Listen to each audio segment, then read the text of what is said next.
श्री कृष्ण अर्जुन संवाद विषाद योगी नाम प्रथम। मम्मा क्या पढ़ रहे हो? बेटा अभी मैंने ना गीता का पहला अध्याय पढ़ा है और अब मैं गीता के पहले अध्याय का महत्व पढ़ने लगी हूँ। सुनो, आप भी बैठो। पहले अध्याय का महत्व।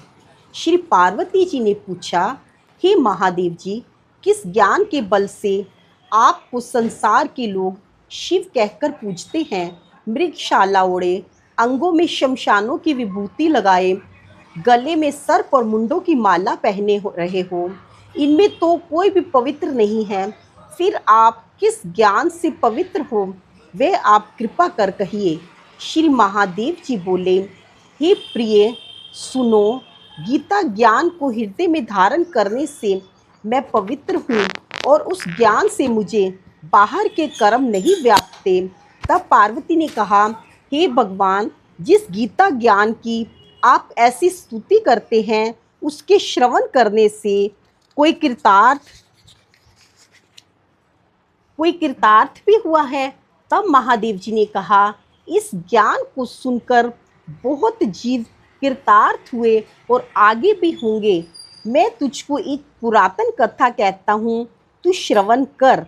एक समय पाताल लोक में शेषनाग की शैया पर श्री नारायण जी नेत्र मूंद कर अपने आनंद में मगन थे।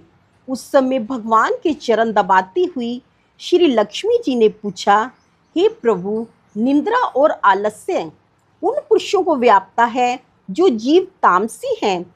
फिर आप तो तीनों गुणों से अतीत हो, आप जो नेत्र मूंद रहे हो, ये मुझको बड़ा आश्चर्य है।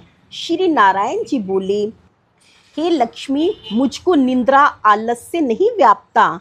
एक शब्द रूप जो भगवत गीता रूप है, तैसे ये शब्द रूप अवतार है। इस गीता में 5 अध्याय मेरा मुख है, 5 अध्याय मेरी भुजा है, 11वां अध्याय मेरा हृदय और मन है, 16वां अध्याय मेरा उदर है, 17वां अध्याय मेरी जंघा है, 18वां अध्याय मेरे चरण हैं। सब गीता के जो श्लोक हैं सो मेरी नाड़ियां हैं, जो गीता के अक्षर हैं सो मेरा रोम है।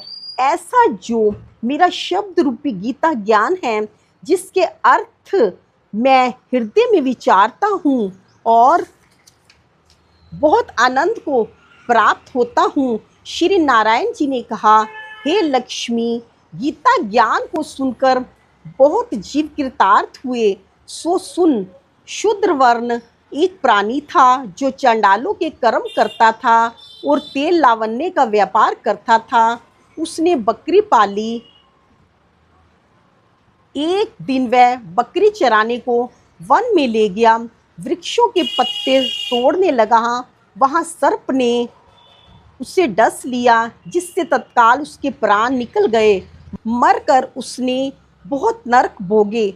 फिर बैल का जन्म पाया। उस बैल को भिक्षुक ने मोल ले लिया। वे भिक्षुक उस पर चढ़कर सारा दिन मांगता फिरे। जो कुछ भिक्षा मांग कर लावे, वे कुटुंब के साथ मिलकर खावे। वह बैल सारी रात द्वार पर बंधा रहे, उसके खाने पीने की भी कोई खबर ना लेवे।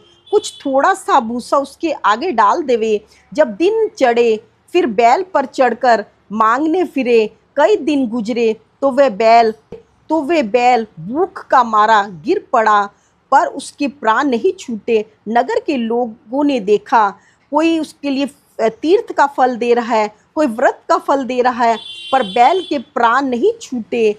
एक दिन गणिका आई। उसने मनुष्यों से पूछा, ये भीड़ कैसी है?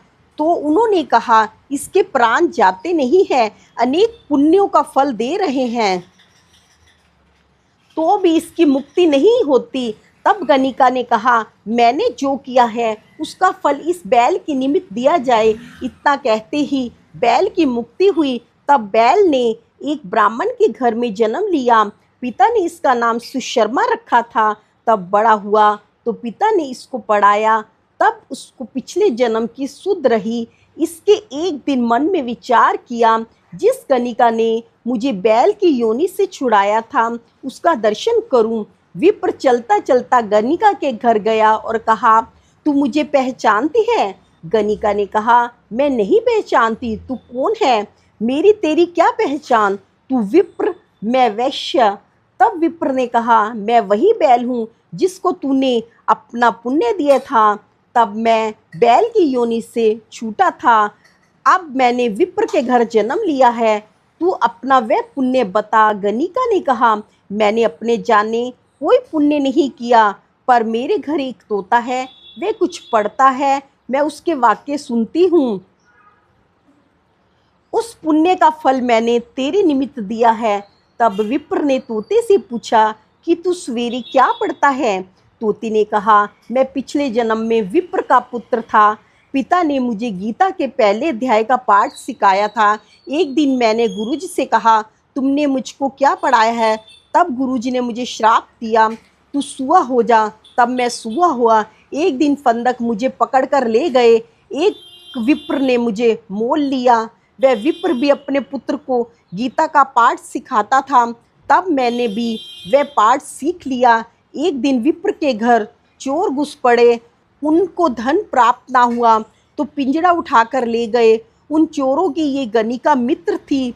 मुझे इसके पास ले आए, सो मैं नित्य गीता के पहले अध्याय का पाठ करता हूँ। वही ये गणिका सुनती है, पर इस गणिका की समझ में नहीं आता। जो मैं पढ़ता हूँ वही पुण्य तेरे निमित्त दिया था। सो हे लक्ष्मी, गणिका ने भी भले काम ग्रहण किए, नित्य प्रति स्नान करे और गीता के पहले अध्याय का पाठ करे, इससे उसकी मुक्ति हुई। श्री नारायण ने कहा, लक्ष्मी, जो कोई अजान कर भी गीता का पाठ करे या श्रवण करे, उसको भी मुक्ति मिलेगी।